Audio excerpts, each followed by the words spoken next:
Այն սիրելի հայրենակիցներ, Ռոբերտ Քոչարյանը ասուլիս տվեց եւ փորձեց հերքել այն ամեն ինչը, ինչը անհերքելի է, ներկայացնել, որ բանակում այն ինչ որ ես ներկայացրել եմ իրականությանը չի համապատասխանում, որ բանակը եղել է մարտունակ, բայց ցավը կայանում է անում, որ բանակում ես մենակ չէի ծառայում եւ առնվազն մեր զորամասում 1250 հոգանոց դա բրիգադա էր, 1250 հոգի առնվազն մարդ կար եւ այդ կազմը ամեն 6 ամիսը մեկ համալրվում էր նոր մարդկանցով եւ միակ տեղը չէր հոկտեմբերանի զորամասը, որտեղ ուտելիքի խնդիրներ կան։ Չանադառնամ, չմանանամ այդ խոսակցությանը, ես չէ որ մեր ժողովրդին, նույն մարդկանց, ովքեր որ ծառայել են այդ տարիներին, պետք է պատմեմ, ասեմ նաև, որ Քոչարյանը իրեն թույլ է տվել իմ հասցեին վիրավորանքներ հնչեցնել, ինքը դրա համար պատասխան է տալու, ես հայցով կդիմեմ դատարան եւ ինքը հրապարակայնորեն ինձնից ներողություն է խնդրելու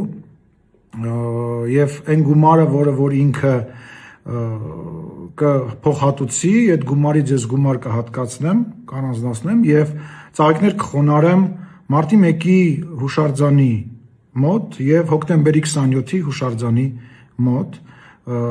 եւ կարծում եմ, որ Ռոբերտ Քոչարյանը մարդ, որ երբևիցե Հայաստանի Հանրապետությունում ընտրված չի եղել որևիցե պաշտոնի, իրավունք չունի որևիցե հայ մարդու, հայ ժողովրդի ներկայացուցիչի վիրավորի, առավել եւս ինձ, ես ի տարբերություն իրեն ընտրված պաշտոնյա եմ, եթե ինքը